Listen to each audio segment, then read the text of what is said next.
जय श्री कृष्ण।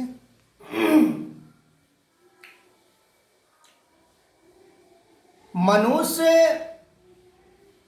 संसार के कामनाओं को पूर्ति करने के लिए इतना प्रयास करता है कि कामना कभी भरता ही नहीं। और कामना भरने वाला चीज है भी नहीं। जैसे फूटा हुआ बाल्टी को हम लाख कितना भी फोर्सिंग प्रेशर वाला भी नल के सामने रख दें तो कदापि भर नहीं सकता है वो बाल्टी। ठीक उसी प्रकार कामना एक पूरा होता है तो दूसरा कामना तैयार हो जाता है, और जिसके कारण नित्य परमात्मा जो परम सत्ता, हम इसको जान नहीं पाते हैं। कामना को त्यागना, निस्वार्थ हो जाना, दूसरों के लिए सारे कर्म अपने जीवन में करना, तब जाके ये परमात्मा प्राप्त होता है। यदि ऐसा हम करते हैं तो नित्य परमात्मा प्राप्त है। यदि हम नहीं करते हैं, केवल स्वार्थ की पूर्ति, इच्छाओं की पूर्ति, स्वार्थ में जीवन जीना, लालच इतना कि जिसका कोई सीमा ही नहीं, और बात हम करें परमात्मा की तो परमात्मा सभी विषयों से अलग होकर देखा जा सकता है। जैसे कोई डब्बा है और वो सील पैक है, कोई लेबल नहीं है उसके अंदर, कोई बता नहीं सकता है कि इस डब्बे के अंदर क्या है। पर जिसने उस चीज को रखा है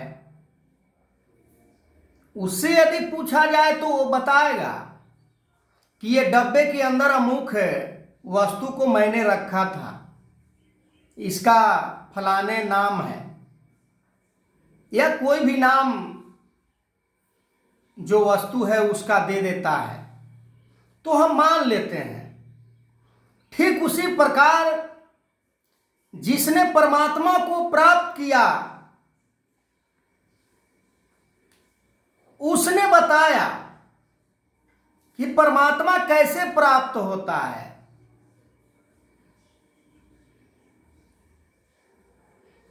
हम भक्ति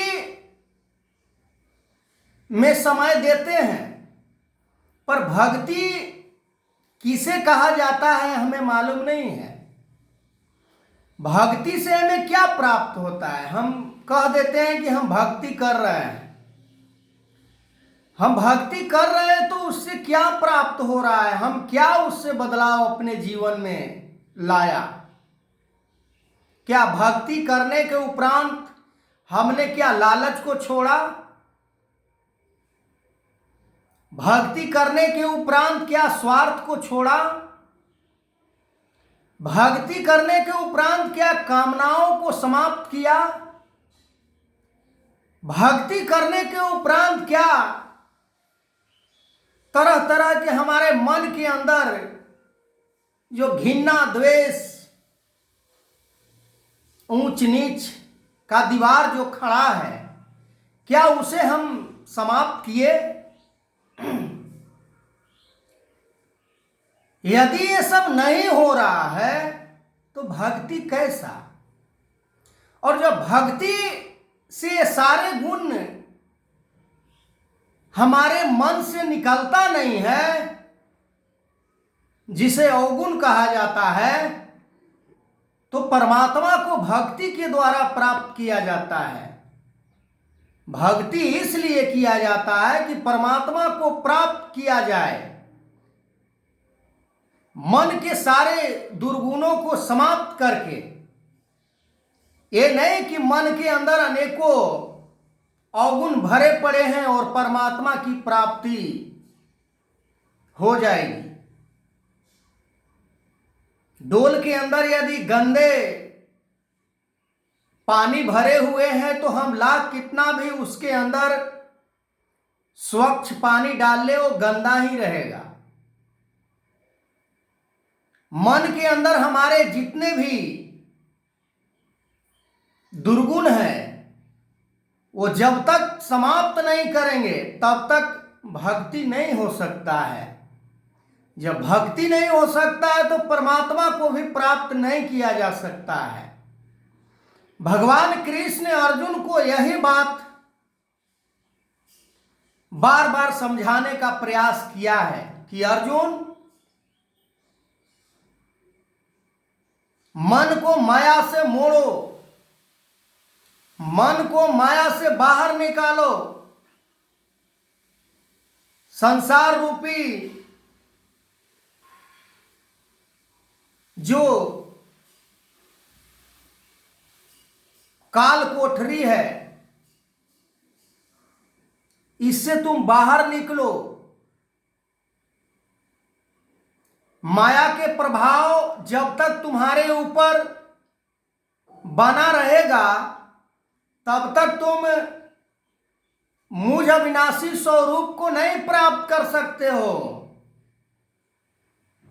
जब अर्जुन को नहीं प्राप्त हो सकता है सभी अवगुणों को रखकर, तो हम किस खेत के मूल्य हैं जो हमें प्राप्त हो जाएगा।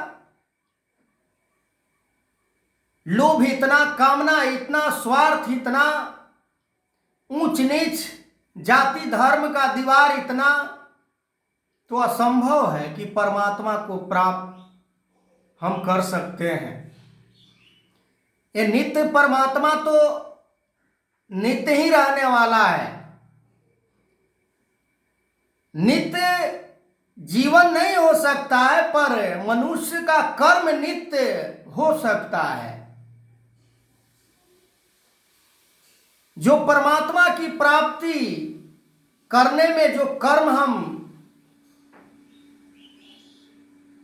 करते हैं, वही कर्म नित्य होता है। जो परमात्मा की प्राप्ति से हटके अनेकों जितने भी कर्म है, वो नित्य नहीं हो सकता है। निस्वार्थ हो जाना, निर्लेप हो जाना, निसंकोच हो जाना, बेपरवाह हो जाना, कामना को त्यागी बन जाना, ये सारे कर्म नित्य हो सकते हैं। आगे मैं इस वीडियो को कंटिन्यू करूंगा। तब तक के लिए जय श्री कृष्ण।